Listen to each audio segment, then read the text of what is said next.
Ravi de vous retrouver sur la chaîne du Stradus pour une nouvelle analyse sur les marchés crypto. Aujourd'hui, on va parler Bitcoin bien évidemment et on va voir qu'on a eu une mauvaise surprise. Avant tout, un grand merci à tous ceux qui ont laissé un like et qui ont laissé un commentaire dans la dernière vidéo. Merci encore à vous. Et puis, la bienvenue aux nouveaux abonnés sur la chaîne. Disclaimer habituel, je ne suis pas un conseiller en investissement et vous devez faire vos propres recherches avant d'investir sur le marché. Alors, je vous disais donc en introduction que le marché nous avait fait une mauvaise surprise. Quelle est-elle? Eh bien, c'est celle-là. On n'a pas réussi à passer cette résistance weekly là, comme vous voyez ici. Donc, bien pour l'instant, alors la semaine n'est pas finie, bien entendu, il reste encore 3 jours et 10 heures avant la clôture de cette bougie, mais bon, vous verrez en daily un peu plus tard que pour le moment, ça s'annonce plutôt mal, hein. Donc voilà, ici, on n'a pas réussi à casser cette fameuse résistance. Donc pour l'instant, eh bien, on est rejeté ici et donc il y a de fortes chances que si on clôture la semaine en dessous de cette résistance, eh bien, on aille faire ou un range pour essayer à nouveau de rattaquer cette résistance ou alors, peu plus pessimiste, aller taper celle-là de ce support ici et voir s'il résistera pour essayer de supporter le cours dans les prochaines semaines. Alors, en weekly, rien de plus à dire, hein, voilà, c'est toujours la même chose. En daily, par contre, alors, la daily, on va voir que on a fait une belle bougie rouge. On est en train de faire une belle bougie rouge pour l'instant. On n'est pas encore clôturé, hein, il reste encore 9h15 au moment où je tourne la vidéo, mais ça s'annonce pas très joyeux, je dirais, pour la journée d'aujourd'hui. Ça saigne bien comme il faut.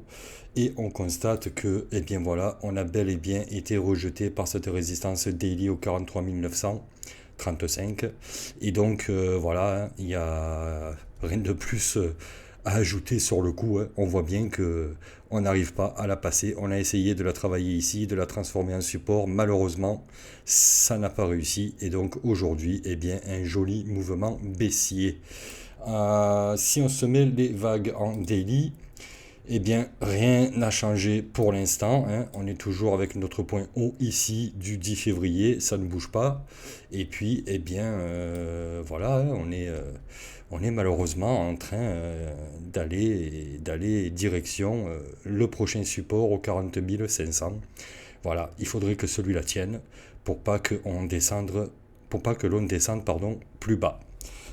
Si on se met les forecasts en daily, vous savez que elles me sont chères dans mes analyses, eh bien on s'aperçoit qu'on est en train de casser la forecast du milieu. Et donc, eh bien, si ça s'avère le cas à la fin de la journée, il y a de fortes chances qu'on aille travailler cette zone d'équilibre ici entre les deux forecasts. D'accord? Voilà. Donc ça à noter également. On peut aussi faire attention au cycle Kihon Sushi qui, comme je vous le rappelle, termine demain. Voilà, demain nous avons un cycle qui se termine. Donc qu'est-ce que c'est un cycle qui? C'est un cycle de 26 périodes selon Osoda. Et c'est un cycle qui donc est très important pour Osoda. Il estimait qu'il y avait forte chance qu'on ait des changements de tendance ou des accélérations de la tendance en cours lors de ces fameux MKB. Ok, donc voilà, à garder en tête demain, donc 18 février, journée importante pour le marché, à voir si on va continuer une accélération baissière pour aller chercher la forecast, la numéro 3 ici, au point bas. Et donc, eh bien, on s'aperçoit qu'on est sur la Kijun hein, également en daily. Donc, bon, à voir si ce scénario se précise. Sinon, voilà, rien de plus à dire. Ouais, rien de plus à dire. Le Fibonacci, on l'a vu hier. Il n'y a rien qui va changer à ce niveau-là. Et voilà, je pense qu'on ne peut rien dire d'autre pour l'instant. Ouais, on a peut-être les Taito Sushi. Alors, cycle Taito Sushi, j'avais repéré donc un Taito Sushi au 16 février. Donc, vous savez, plus un, moins un. On est autorisé, hein, selon Osoda, avec une marge de un jour en avant ou un jour en arrière.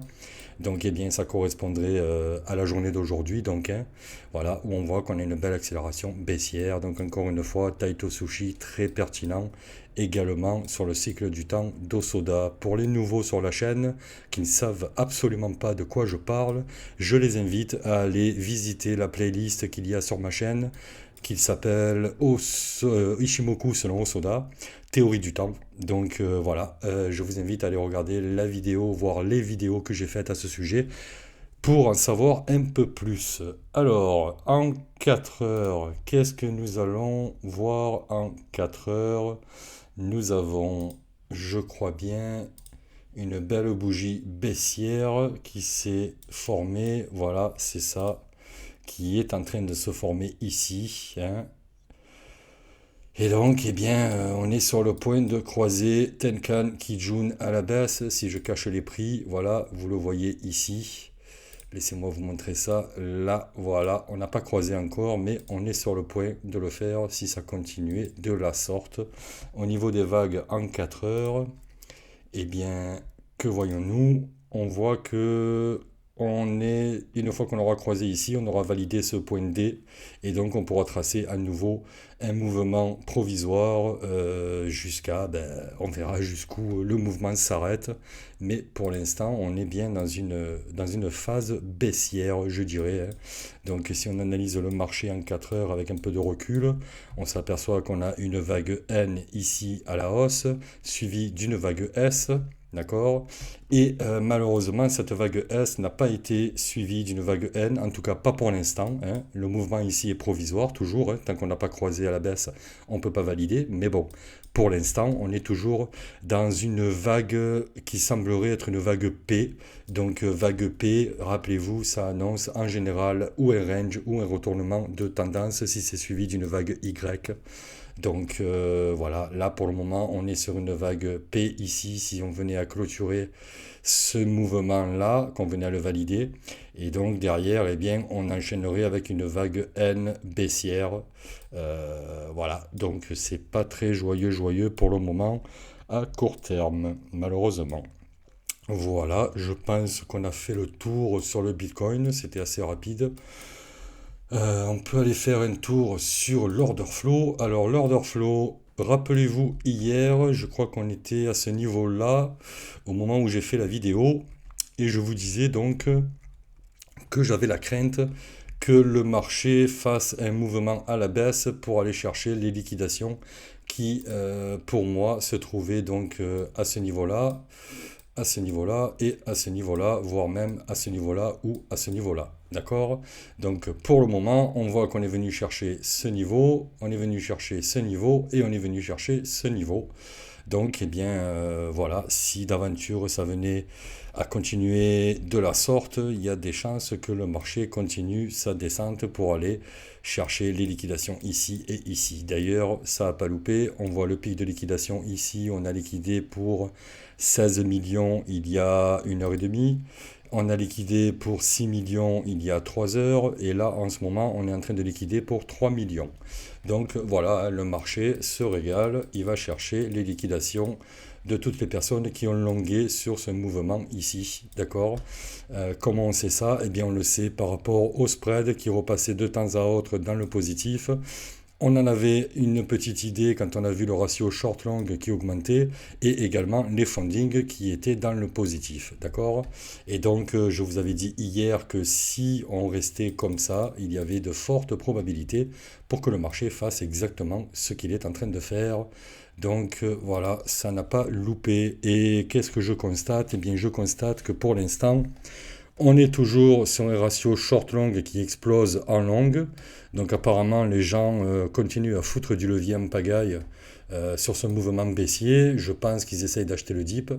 Et malheureusement, si c'est le cas, bien le marché, lui, ne va pas leur donner raison et il va continuer d'aller chercher une profondeur beaucoup plus basse. Ok, donc voilà, tant qu'on n'aura pas ce ratio short-long qui aurait tendance à se rapprocher, et ici on voit un peu du rouge, et donc un funding qui passerait en négatif, avec des spreads qui arrêteraient de faire le yo-yo entre positif et négatif, mais plutôt rester bien comme il faut dans le négatif, et bien tant qu'on ne verra pas ça, pour moi, le marché est toujours rempli d'acheteurs sur les leviers, donc bien le marché va se faire un régal d'aller liquider ces pauvres gens qui longuent le marché alors que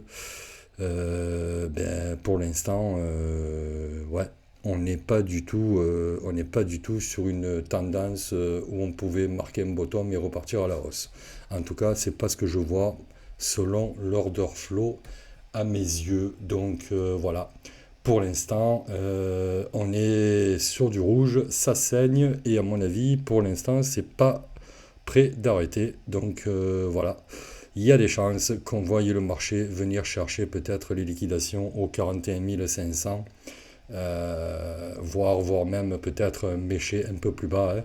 Et auquel cas, si jamais ça suffit, que les gens ont compris le message et qu'à ce moment-là, on voit un open interest qui chute un peu, des spreads qui commencent à repartir bien dans le négatif, un ratio long qui commence à descendre et des fundings qui commencent à montrer un peu de rouge, alors à ce moment-là, ce sera les premiers signes peut-être d'un bottom et donc peut-être d'une reprise à la hausse.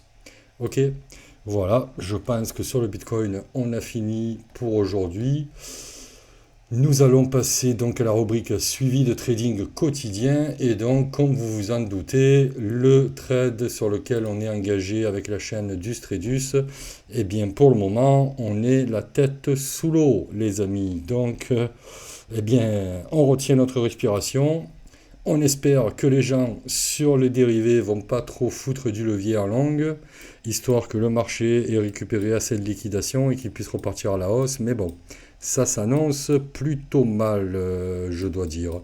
Donc là, actuellement, nous perdons 45 dollars.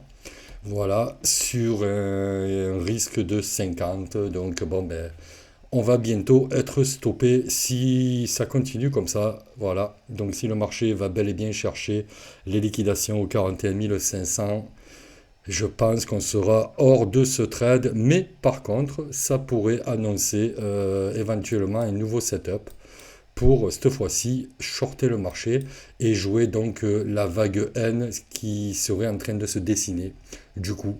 Donc à voir, je vous tiendrai au courant. Certainement dans la vidéo de demain, on aura une issue de ce trade et peut-être un nouveau trade donc qui aurait été pris entre-temps. Voilà, peut-être en 40 minutes. Est-ce qu'on a des possibilités de setup en 40 minutes? Je ne pense pas, mais je vous avouerai que j'ai pas regardé.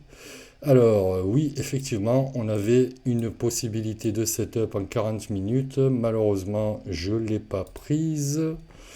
Alors, si on se met les vagues en 40 minutes, voilà, donc on est sur... eh bien, pour l'instant, celle-là, elle continue sa baisse. Ok, donc le setup qui aurait pu être pris, il aurait été... On a la Chikou qui sort ici à ce niveau-là. Tac, ici, on a la Tenkan en dessous la Kijun, le prix en dessous la Tenkan Kijun et la Chikou en dessous du prix. Donc ouais, j'aurais pu prendre ce trade ici en short avec donc le ratio, je vais vous dire ça tout de suite, mais d'abord il me faut mettre mes targets. Alors les targets donc en short pardon, auraient été le point A ici, le point B ici et le point C ici.